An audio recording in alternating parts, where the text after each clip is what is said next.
Hi everyone, welcome back to my channel. This is the boy Crispin and this is the Crispin 360, and you know how we do it all the time. I bring in nothing but fresh and juiciest topics all the time.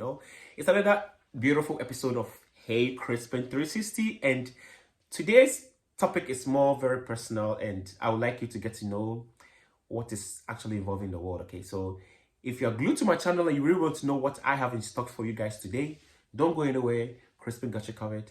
I'll be right back.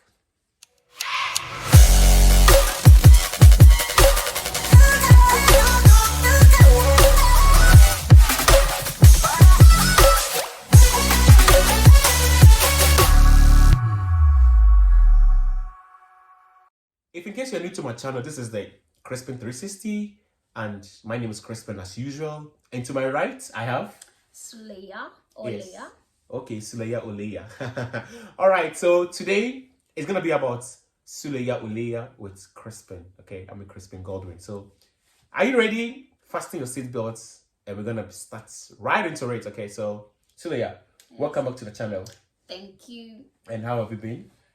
Blessed, highly favored. Yes. As you can see, I'm here. So, I got to know you a few months ago, and I mean, I kind of know you, okay, but not deep. So today we're gonna go a little bit into who Suleya is, who she is, and what she's all about. And I'm sure Crispinators, as in my viewers, they are called Crispinators. They would also like to know who is this beautiful goddess next to me that we are going to be talking about. So thank you. Can you just do a little bit intro about yourself to my people, who you are? My name is Leia, as you already said, and I live in Mechelen in Belgium. I used to go to school, but as in for now, took my time off. At church, we attend actually the same church. Yeah. And what do I enjoy? I enjoy music, I enjoy dancing, going outside, meeting people, and food. Like to cook. Yeah, that one as well, but I actually enjoy his food a lot. Okay, Crispin the chef, yeah. Everybody 5 points. 5 star. Yes, okay. 5 star. Maybe that's gonna be a good one. Okay. Once again, welcome to Crispin 360. Thank you so much. So, thank you guys. I know you've been living in Belgium for a while now. Can you tell us a little bit about when you came to Belgium and your schooling and everything? What made you decide to look back at time and go like, God, what did I do? Why did I make all these mistakes? Could you just tell us a little bit about your story, like the reason why we are here today? Share your story with the world, because I don't want to do a lot of talking. I want you to just air it out, be yourself, and then just let us know your story and what we can do about it. So the lessons we can take from it. All right. My first years in Belgium, right? I was really young, and my environment was always white people, so Okay. I didn't have a lot of black friends. I only had one black friend, and that was my best friend. Shout out Khadija, wherever you are. Well, growing up was not easy for me. My mom, as in my mom or / African household auntie, she was there, but she didn't care. As in, she was just there as a figure, but like, I don't feel like I had the support that I needed from my parents. And all of that, I got it from my best friend. And we was stupid. Our very first mistake was stealing. Oh my god. Okay, I am not judging. But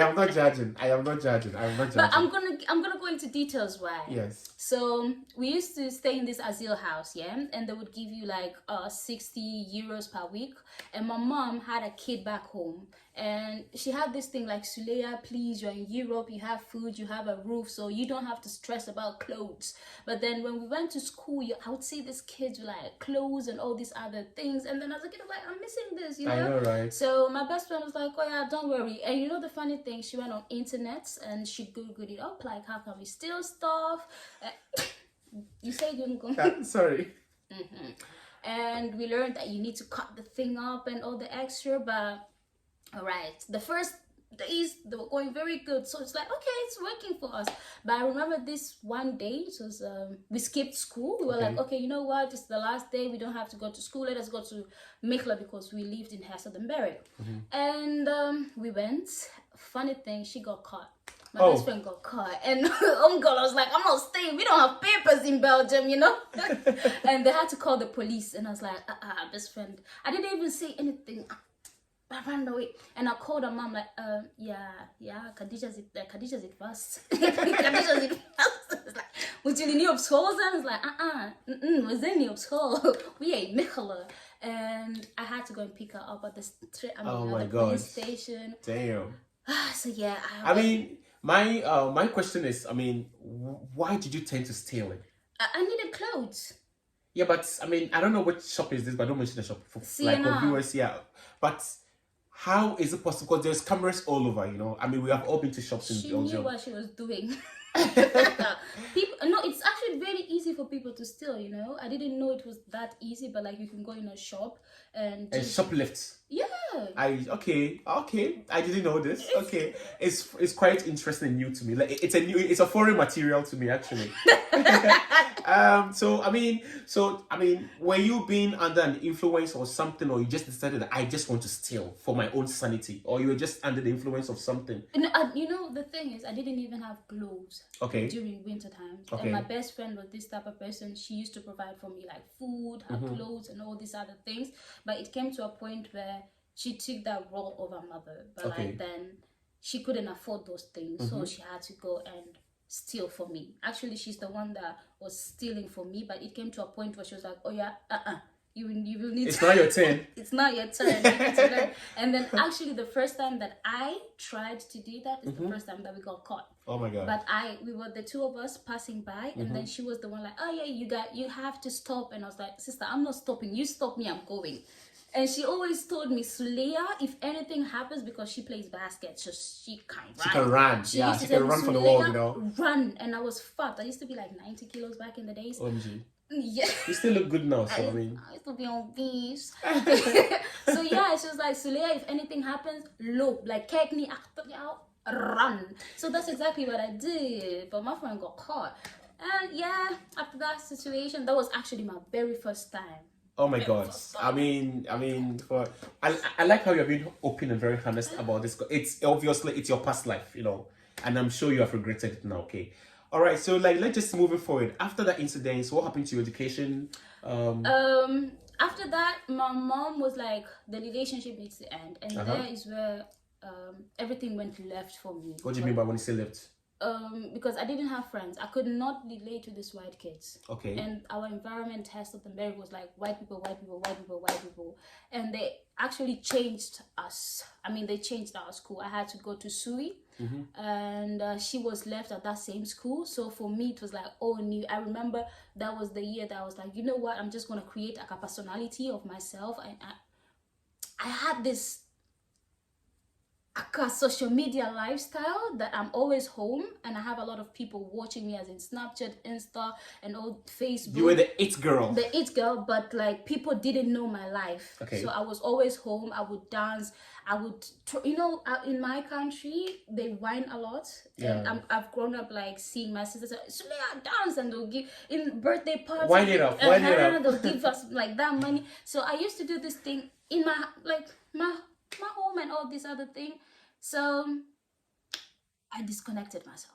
And then that 1 year was really hard for me. So I was eating myself up again. And then after some time, you know what? We came up with a plan. And what's the plan again? The plan was like, we're going to lie. Oh my god. If in case you just joined into this channel, this is Crispin 360 and this is Suleya here and she's giving us her biography. So I mean, I'm really enjoying this. I mean, like this episode of Crispin 360, and I'm sorry to cut you off. I just wanted to just make an intro or something like that. So in case you just tuned, this is Suleya, and obviously she's telling us her life story and how she ended up in Belgium and the trials and temptation that she has been through, and I mean her pain, you know, in her past life, you know. Yeah. So we are listening to her story now. So here is where hell broke loose. Okay. We lied. I told my mom this school that it's not working for me. It's actually very, very expensive. Okay. And she lied as well. Like, Mom, like this school is not working for me. I was like, I need to go in Mechelen and there is this school, blah, blah, blah. Funny thing, on that day when we went to do the inschrijving and the extra, they confused our name. So instead of calling me Suleya, that lady called me Kadia too. So my mom had in my mind, like, Khadija is coming here too. I was like, no, Khadija. There's so many Khadija, you know. And I think my mom played it dumb because at that point she was like, oh yeah, I am done with you. Do what you want to do. And yeah, we met a new crowd, a new people, new mentality. So you actually entered into this school with your old character, or like your old what's it called what's the This word? a bad bitch. Let me go into this. Exactly. Bad bitch. Yeah. But I was not a bad bitch. Yeah. People would assume like Leia is very, very, you know, like Yeah, sexual. you call something like a fierce, feisty and very fierce, you know. But I was scared. And take us through the school life. I mean, School life was okay. Like, I'm gonna be honest, people were sucking dicks behind bars. Like, not only me, like that. I was introduced into this new lifestyle where I was like, okay, I've been talking about these things, but I'm not gangster enough to do them, you know.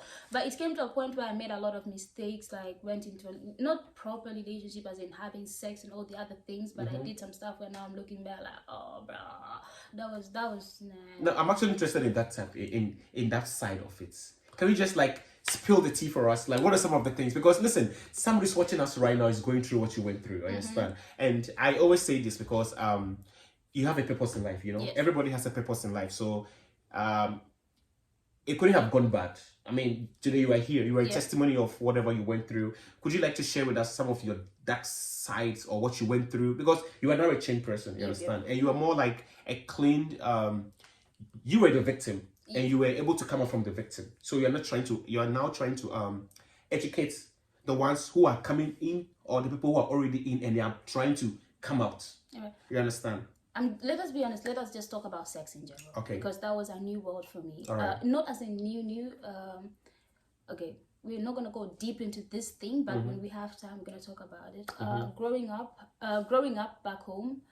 In Africa, my dad was as in rich, so people would assume my life was like this amazing good lifestyle that my father provided, and people would think like, what would you be suffering? You know, what can you be saying about? From the outside, you look so glamorous. Yes, Yeah. but we had a house help that used to rape me at home. Say what? We overcome, you know. So growing up, I had a housekeeper raping me on a daily basis, and then and then I also had kids. So because I was rich, I was not allowed to go and play outside. It was more like a gated community. Yeah, no, my lifestyle, like you're home. You can't go anywhere. Yeah, I know that feeling. Yeah. So at home, I had this person doing these things to me, but then when I also went outside, I would meet these kids who were actually sexual active, and they were doing this also other thing they would do. And outside it was girls. Okay. Inside it was guys. a guy, not a guy, just a guy. And as I told you, outside with these girls, and they created a fear in me, like because my dad was really aggressive toward my mom. So the housekeeper would tell me, "Don't do this because your dad is gonna do this." Yeah, more like manipulative.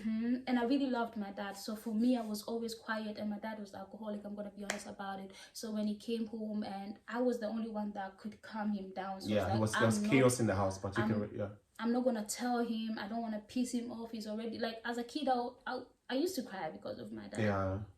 So when I came to Belgium as well, I used to talk about this gangster sex talk, blah blah blah. But I always tried my best to protect myself. Okay. Because my mom also had relationship with these white people. The very very first relationship that my mom had, this guy would touch my bum and all this other things. Sexually, and misconduct. Yeah. For me, it brought a lot of those memory back in the days, you know. So I would try to communicate, and my mom was like, this is how white people are, so you need to be comfortable. But it has never been for me like I'm comfortable with this. And years passed by. When I was the age of 16, my mom had a proper serious relationship with this guy. Okay. And I met also a person, but even before that, let me fast, I'm fasting things up. So with sex and me has always been like, I'm not going to sleep with anyone. Lucky enough, I'm not going to say lucky enough, but the guy was not penetrating. He would just like remove my clothes and wrap himself up on me and all this other thing. It's called humping. It's called dry humping. Yeah. So for me, I was like, no, I'm never gonna have sex with anyone. Plus, like, my body was changing, Yeah, and people, adolescent. yeah, people would only be like, "Oh, you have niggas are straight up. You have a big bum," and I'm like, "Okay." I don't know. At that time, should I be like, "Thank you," or like, "What? You're only talking to me because I have a, have a big bum and all this other extra thing." So men have always been like a, Like you could put it in this way, that you were more of a you're a sex symbol for people. yeah. And could you I don't know, from your story, okay, I could feel, or I could just sense that do you think just your houseboy or your house help back in the time, I mean back in the day, could he have contributed to this situation you found yourself in? Because I was thinking, like, your parents were there. If irrespective of parents being very aggressive and very, like, don't care about their kids, all that, you were living with your parents, right? Yeah. Couldn't you have reported this person to your parents at that particular time? You know, the funny thing is, I had my big sis was like, "You know what? I don't want my baby sis to grow up in this environment because my dad was, I don't know, my dad was very, very unique and very special. Okay. Yeah? So he chose a village lifestyle over a city lifestyle. But then my sisters, and we have houses everywhere. So they're like, no, we should take Sulia to a boarding school. So for me, it was like, if like I don't have to have this person humping me every day. So I just went to school, and then I came back. The guy was not there. The guy was not there anymore. So for me, it was like, amen. But then it's not confessed. I've stayed with this thing for almost like, my whole life. The person who has helped me overcome this is Mama Bernice. She I love her so much. She helped me fasting and all this other thing. But I had the courage to go and tell my mom, like, "Oh yeah, this and this is what was happening." And she was like, "Who was this person?" And I described it. And she didn't answer me at that. I mean, she didn't give me an answer at that moment. But then afterwards, it was like, "Oh yeah, I'm telling you this and that." It's like, "Sulia, calm down. You know the guy, we found him raping your other sister, but then he was actually penetrating." And then that day they met him, and my dad was like, "Okay, oh yeah, go." Just like that. He got to go. He got to go. So it was a lucky thing.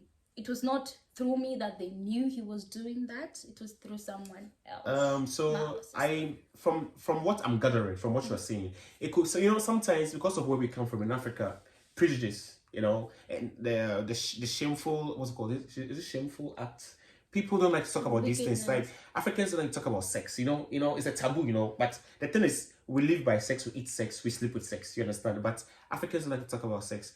Could you be that at that time you were young, okay, but at the same time, too, out of shame or guilt, you didn't want people to know?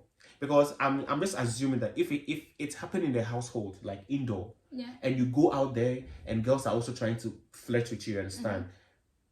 How did it get outside there?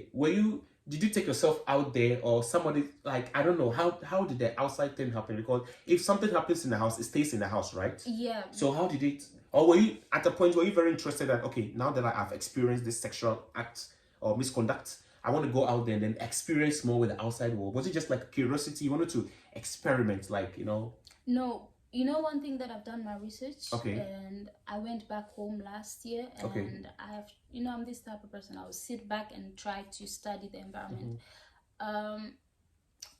Kids are out there having sex. Most definitely, I know. I mean, small kids, as young as 14, 13, yeah. That's old enough. People kids as in 6, 7, you name it up. And why is it so? I'm gonna give you a small example. Yeah, there's this woman who was explaining a situation. There's a bar, and the mom works over there, and then the kid would see the mom and dad having sex. Yeah, that's so. After that, the kid will go outside and practice the exactly same thing. I remember the lady telling me this story that they found these kids having sex, like proper sex, and they had to ask them, "Oh yeah, where did you see?" It's like, "My mom does this. What can you do?" Yeah, I mean, what can you do? I mean, it's crazy because if a kid should tell you that I saw it from, I mean, sex is something to be in the private place, not in the open place. You understand? Yeah. Even if you live, I don't know. I mean, couples who have sex. You understand? Yeah. Even if you have a single room, they stay with your family and all that. I don't think you have sex in front of your children. It happens. My best friend. I mean, we talk about these things now that able to talk about them. She's like, so that's very normal. You know, these white people that go in Africa and try to build this, or politicians that bring these people to build roads and all the other extra, they would pay women over there because like $15, that's a lot of money. More like an escort. Then her auntie would go with her to this white man while she's having sex. She will have to wait there. Voyeurism. To watch. To not even to watch, like, you wait for me here, let me do my job. Okay. And then we go back home together. We go back home and give you money, you shut up. You know, you zip it. Again, as a kid, why would you think about that activity? It's like, okay, so these things happen. These things, they're very, very normal, and I don't feel like parents are protecting their kids, and that was also one of my biggest fear. I didn't want to have kids because if it happens that I do have a kid, I'm gonna protect my kid 24/7. I'm not gonna leave my kid with you or anybody. So these things happen. People don't talk about them because sex is taboo. Parents nowadays, they don't care. They don't think about this. When I told my mom was like, Sulea, I gave you the best lifestyle, but you was not even protecting me. And I asked her, why were you not checking me down there? If you understand what I mean. But my mom was like, why would I do that? That's also me, you know. It's African home, you know. Honestly, I think this is something that we really have to highlight on. I don't know why when people are talking about sex, I was talking to a nephew actually. He's like 60 years, and he mentioned sex. I'm like, hey Chris, why did you say sex? I can't say sex. So I'm like, why? They say sex is the taboo. I'm like, but why are you being educated? I mean, you know, you are being educated, so you know that sex is not actually a taboo. It is not a crime to know about sex, you know. You can know, but you don't have to practice it unless you are ready for it. I mean, everybody have sex, you understand, but what is the word? Being the rightful mindset, you know, you just can't be having sex, you understand? But it is okay for children to know about, teenagers to know about sex. I got to know about sex when I was in school. I think teenage time, because my parents is not going to sit with me and talk to me about sex. They assume that I know from school. And you know, very interesting, these days, children or teenagers find parents in their friends. You know that, right?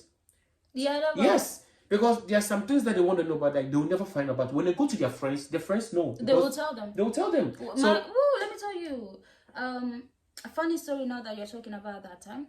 I didn't know how sex was supposed to happen. I always thought like it's just the rubbing and all these other things. I remember the very first time my friend showed me what porn was, and I saw someone penetrating and that happening. It scared me. I know. It scared me. It's like I know. I mean, what's this? Slayer, this is your existence, okay? Like, this is why you're here. It's like, how? He was like, you sweat. How? Make it make sense. Because I also saw the experiments like, oh, this is nasty. I totally get you because I can relate. Parents will not talk about sex with you. I mean, which parents? I don't know which parents talk about sex with their children. I mean, in African homes, it's a taboo, you know? You don't talk about sex. You don't talk about but people are making babies every day. And there's a lot of teenage pregnancies. You understand? So it's better they know than they wouldn't know. That's true. Okay, and I mean we're actually we are laughing about it, but we're actually taking something educative from what you're saying. It's an experience. You understand? Let me tell you, I've cried enough. I've drunk enough. I've smoked. I've tried to kill myself for this situation, but I'm out here, you know. Sorry to cut you, but when did the abuse? the drug abuse and the drug. When did he start? Let me tell you this, yeah.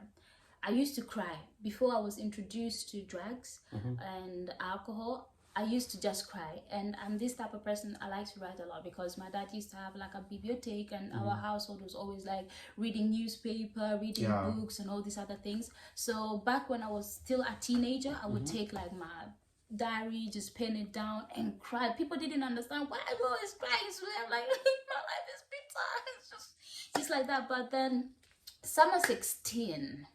I had a cousin come over. Okay. And my cousin is born and raised in Europe. Okay. So her mindset is already different than mine. It's like westernized, Europeanized. Yes. Yeah, okay, I got you. But still living in an African household, but she was, we call them white still. Yeah. So she was like, you have never had alcohol? I was like, no, why would I drink alcohol? So I was like, so yeah, the very first time I had contact with alcohol and weed, it was actually in Amsterdam. Very funny. I had a cousin that was born and raised in Europe. He's born and raised in Europe. So for her, these things were very normal. For me, I didn't want any contact with like sex because of my past, and I didn't want any contact with alcohol because I saw what it did to my dad. But anyways, we're in a new country. Hey, I've never had alcohol. It's like, I've also never, the very first question, have you ever sucked dick? Okay. And I was like, no. Like a blowjob. Yeah, Okay. that was the word. Like, BJ.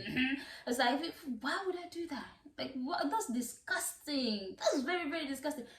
Okay, back then, but still, it's very, very disgusting. Stay away from it.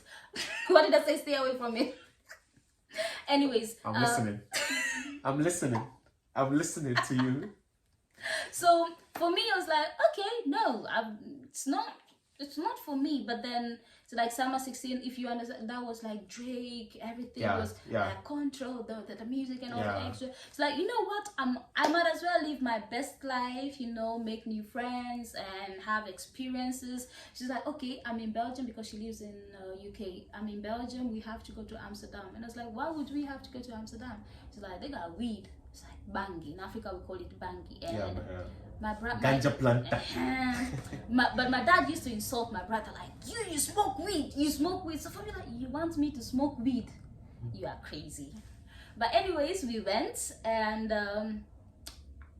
I smoked for the very first time. Funny enough, I saw rainbow and I was like, you know what? This rainbow has to end somewhere. I remember that day, we followed that rainbow for almost like half an hour, tried to see where the end is, and we missed our train. We had to sleep at the train station. My very, very first time. And then alcohol as well. It's like, you know what? We might as well just try, And then, I took it. And for me, it gave me this, I forgot about my wahalas. I didn't think about anything. Life was good. I'm not gonna lie. I'm gonna be honest about this. It's like, okay, so in order for me not to feel the pain, I can drink this and forget my stuff. So there is where my problem began. She left, but she left me with the alcohol and weed. Oh my God. Ever since that was my lifestyle. I would not complain. I mean, I haven't done drugs before, but I obviously, everyone who knows that I drink wine. As a matter of fact, I actually have my wine here, so I'm being honest. I don't joke with my wine. Cheers, actually. Whatever works for you, honey. Whatever works. But back to your. I mean, I said I don't do drugs. I only do alcohol. Yeah. And I've always wanted to ask people when they're high. How do they feel? What is the feeling like? Somebody actually offered me ecstasy. Ecstasy.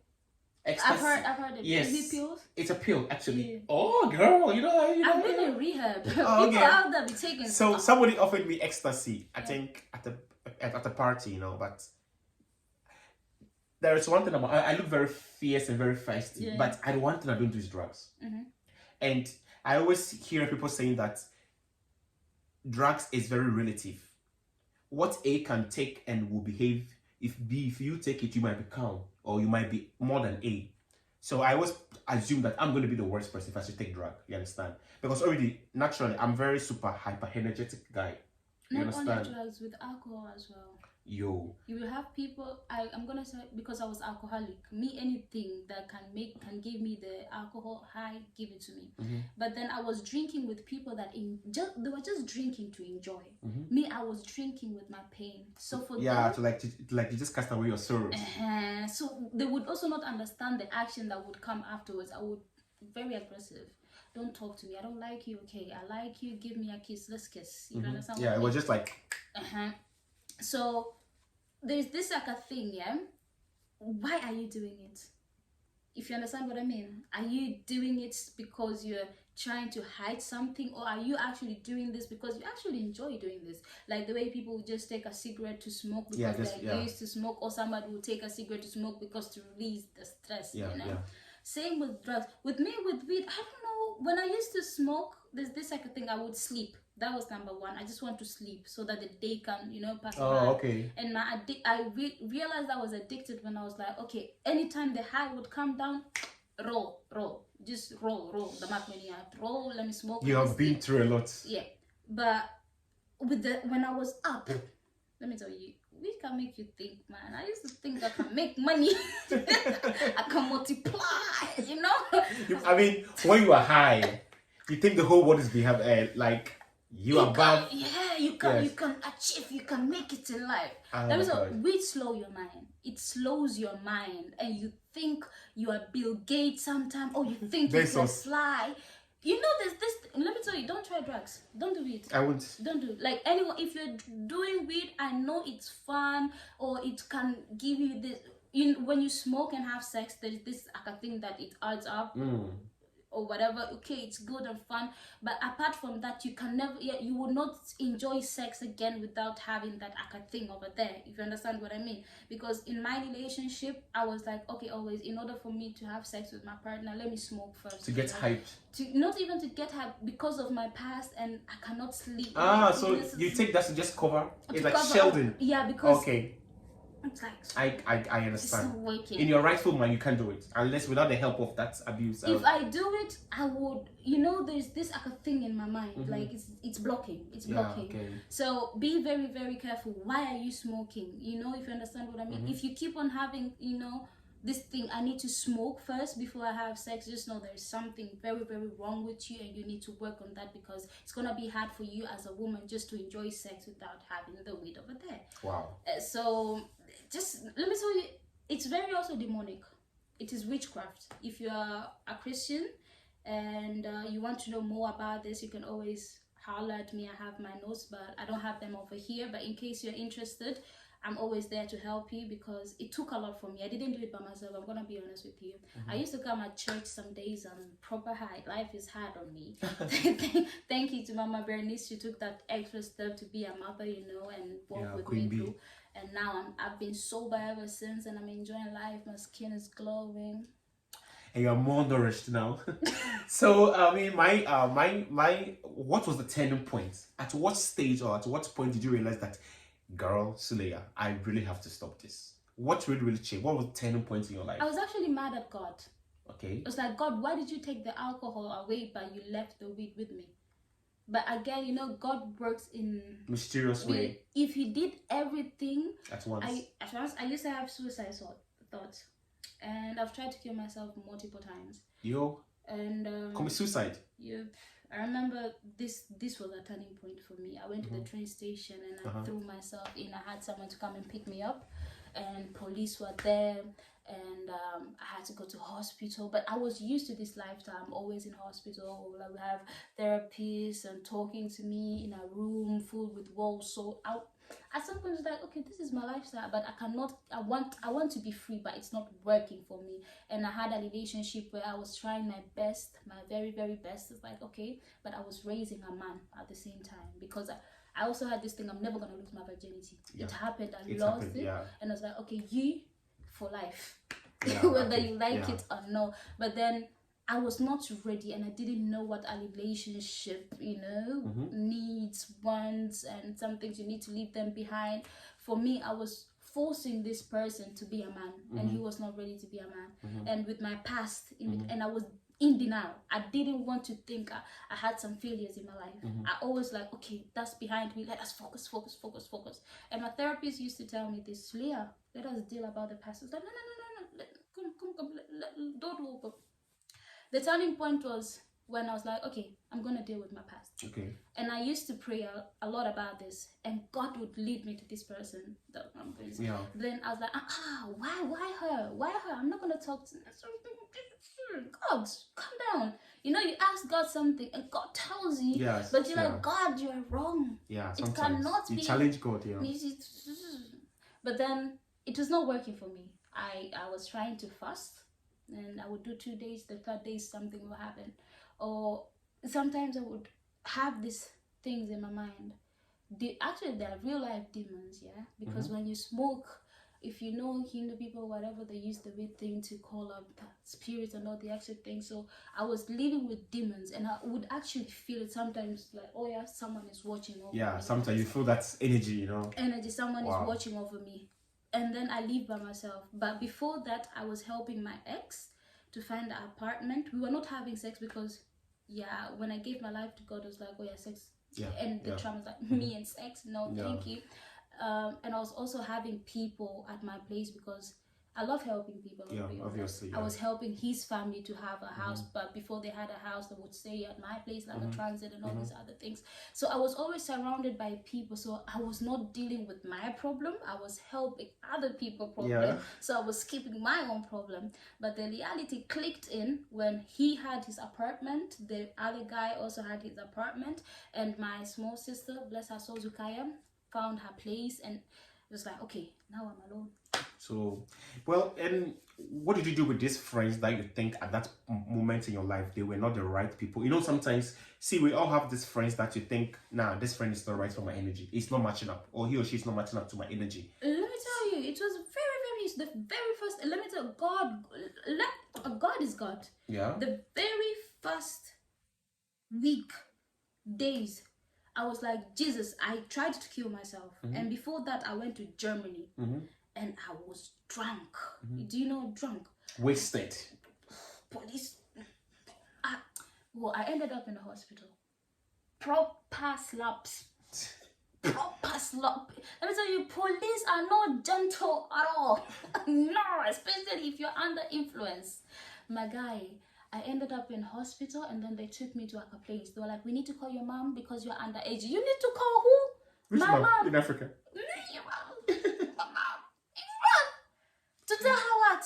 And she had this thing calling Africa. You see, Slayer is doing this. Slayer is doing that. So like, oh yeah, I would rather die than call my mom right now. Yeah, I know. I remember I escaped that place. Let me tell you, it's that door. You cannot just go like that. You need to ring a bell, and then you need to present yourself. I am here coming to drop food. Or otherwise, you cannot go in or outside. There has to be a reason. Not even a reason. That's just like, evangelist, not be jail, but not jail. Yeah. This is what I did. I went and rang the bell, and then I went and Stand outside, and then I think it's just God's grace. They didn't see anyone, but lucky they opened. I hear that tip. I went. And you ran away. But no, I went to the train station. It was not a train station. The bus stop in Germany. I took my bus all the way to the train station. Train station wasted. I was like, okay, I don't want this high to go down, so let me keep on drinking. I drank all my way from Germany to Belgium, and then in Belgium I saw my boyfriend with his best friend living la vie de l'artiste in my house. Oh yeah, you see, we have been 5 years together. I'm going through hell. My guy, you want to smoke weed with your mate in this place right now instead of paying attention to me. I was like, okay, I'm calling the police on you guys. I remember the guy came fresh out of prison, so he was like, I don't care, I'm gonna call the cops. I called the cops, and he left, and I was like, okay, now let me go to the train station and kill myself. But before that, I had a friend come over. She made me soup. She did this and that for me. I'm really grateful about it. I love her. She's actually a mother now, bless her soul. But then I was like, you know what? Let me take some pills. Do you know Gordon? Yeah, go to the gym. The beer. Oh my God, it's very strong, you know. 30%. Very strong, yeah. It's like, okay. Went and got that one. I took my pills. Got them. Went to the train station. You know, funny thing with me, I'm also extra. I wanted my death to be special. So I went on live. It's like, bye everyone. And then, and I was waiting for that train. So you really wanted to like commit suicide? Yes, I was waiting there. Funny thing, my friend called me. He was like, okay, I need to talk to you. I was drunk, so I went down. I saw she was coming with 4G speed to come and take me. I was like, oh, you're not gonna miss my chance to go and meet Jesus today. I went, and then the train was coming. I took over upstairs. I flew myself in, and then there were people, funny enough, and I had like 4 people jump in and pick me up, and my friend was there. She just gave me a hug. But for me, it was like the Lord, I'm gonna be honest about, because that was the turning point for me in my life. I gave her this one hug. I didn't want to let her go. Like, I was like, oh yeah, just hold me. After some time, 5 minutes, 10 minutes, the police were there, ambulance was there, and she went with me to the hospital. And then that was the moment that I was like, you know what? Wow. Alcohol is not gonna work for me. And then I went home, but because of my past and the whole sex thing or whatever, I had a feeling that my friends would always come over just for enjoyment on all these other things, and I'd never had the opportunity to share with them what was going on with me. So somebody gave a really weird opmerking, and it didn't sit well with me. So I woke up that morning and I was just slamming doors up, and they left. They never called me. I never called them. It happened that we had to talk about some stuff because they were talking about me. I heard some stuff, and I was like, oh, really? Was I that bad of a person? Let me holler at these people. But then they explained their part of the story, and at that point, I gave my life to God. So I don't like. Wow, I mean, it's very interesting. Sorry, I mean, I'm actually learning from you, you know, because I've not been through this. This hell, you know, but. I mean, in all this, let's just make it short and end it right now, okay? Yeah. In all this, what have you learned, or what can you tell the youth out there? A lot. Let me tell you, if it wasn't for God, I would have been God.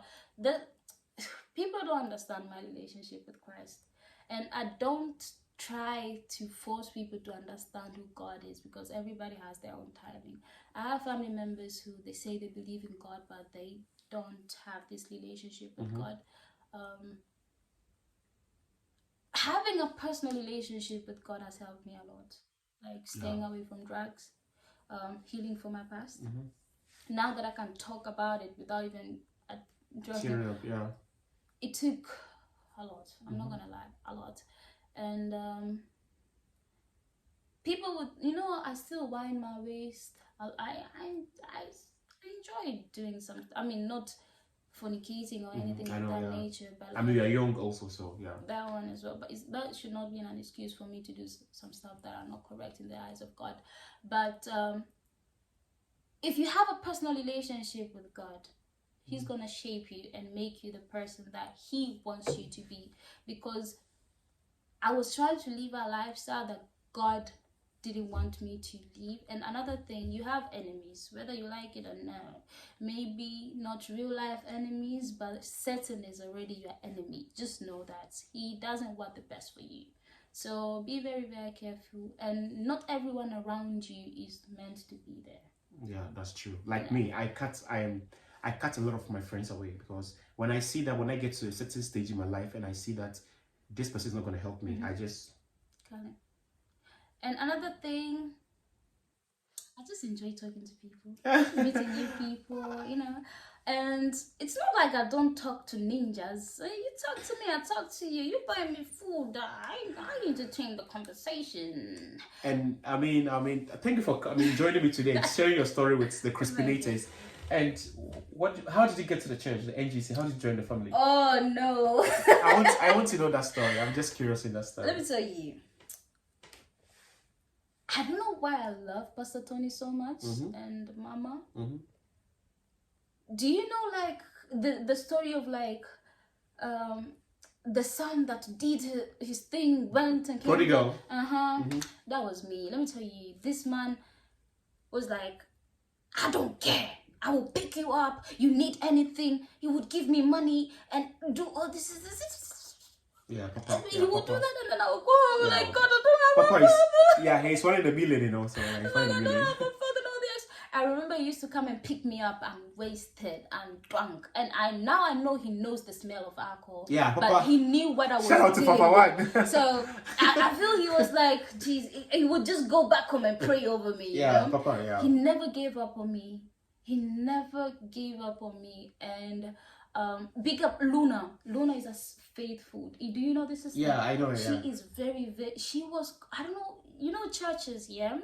Churches can give you a hell of an experience that sometimes you forget the gift that God has upon you. That's what happened with Sister Luna. She is the one that brought me to church. She used to walk around to school in Koloma with her Bible. It's not preaching the word of God, but the way she would just talk to you. And I was like, you know what? I'm going to come to church. That was the very, very first time I met the family. And I came there. It was like a small place. Yeah, I So it remember, was yeah. really, really new. And it's like, okay. And I remember I was very, very honest. It came to a point I went to witch doctors. So I had this thing at home that you know, they're like, you just need to cut yourself up and apply. Incision. Yeah. But for me, like, I'm so beautiful to hurt myself. I just Yeah. took the thing and put it down. I remember that was the very first time I also shared with the sister over there that was doing the youth thing. I cannot remember her name. Yeah, I know. Yeah, I know. They I prayed know, over yeah. me. And I also had, like, you know, thing that you wear on your vest and all the extra. I remember I came very clean. I was like, I also went to the witch doctor. You know, my life was not working for me, baby. And God says you gotta add some extra knowledge. So for me, witch doctor was the extra knowledge. So that was my very, very first time meeting the church through, like, the Kahel experience when I was in the how do they call it? Leefgroep. How do you call them in English? My Dutch is not very good, so I don't know. Foster care. Foster care homes. Yeah, Oh, okay. I was there, and my papa would come, and sister would And play. have you noticed that Papa has this what's the word? In English we say instinct, you know. He could just call you out of the blue when you're going through something. Papa. It has happened to me 2 times. I was just there one day. No. Papa always knows. He can just call you at a time that you're not even expecting him to call you. He came to visit me. Yeah. Fun. This. And sorry to say this. There's some anointing that they give me doubt. They was like, you are very powerful. This must be witchcraft or something like that. I didn't have toilet paper. I didn't have water. I didn't have fratsack. Nix van. And also it's fun. Okay, my mom is going through it in Africa and I need to send money. I can survive. This is Europe. I can find my way out. Papa came with the exactly same. Yeah, Papa. things that I Sometimes he sees. You know, he's. Is it omnipotent or omniscient? Something like that. He sees, like he feels it. You know, Papa has that energy. That's I mean, I think NGC, everybody adores him. You know, And sometimes you prophesy, and I know that I he's know, talking Papa. about me. Yeah, You know? Papa always like to like screw you a little bit. You know, like when you're going share ship, he's trying to straighten you know. Shout out to Papa One. You know. Last Sunday was talking about buying shoes and paying bills It's true. late. And I'm like, You always have to pay your bills first before you think about I do that actually. Anytime I get money in my account, the first thing I think about is my rent. And I was always being like that guy, you know. I like to pay my rent, okay? After I pay my rent, the rest is maybe if I can save, I save. But of course, if I need something to wear, I will buy it. If I need to eat something, I will fitness. eat. If I broke, now my business. Okay, guys. This is one of the most longest episode on Crispin 360. Normally, I do like 20-30 minutes. But, I mean, obviously, her story was very shareable and very, very educative and very, very inspiring. And I'm sure 1 or 2 people out there have actually learned something from today's Crispin 360. And I think you just take it into your pocket in a deep spirit and in a deep, a deep faith, you know. Everybody's not perfect. We all go through shit. And I'm happy that you actually came to Crispin 360 today to share this. And I'm happy to likely be here. somebody, I mean, if you have any question or anything, just drop your questions in the descriptions or in the comment section down there. Or if you can always reach me on Instagram and Facebook. I mean, I'm always there, you know, it's Crispin Godwin. And don't forget to follow this beautiful, fierce face. I'm joking. Yeah, so But yeah. you can always do I that. mean, she's Sule, yeah. But how did you get to know Crispin? How? You. Yes, tell me. How did you get to know? You are Because everywhere. there are so many people. Why me? You are everywhere. You are Okay, everywhere. I just love her so much. You know, I just love At her. church, you I don't know. I talk to everyone. I like everyone. I love everyone. It's actually because of you now I'm actually building relationship with Okay. people at church. Thank I you. actually chat with people here and there. You crazy. You crazy. I know. You don't care. You just do things. I mean, I always say this: as long as I'm not killing anybody, I am not stealing anybody's money. And I am not destroying.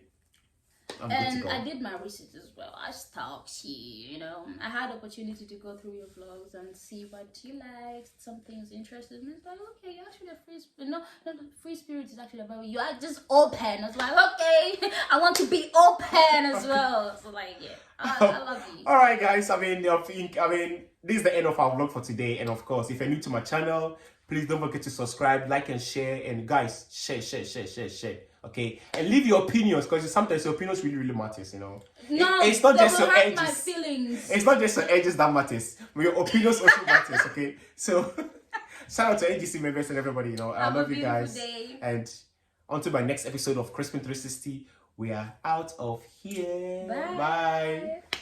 Yo.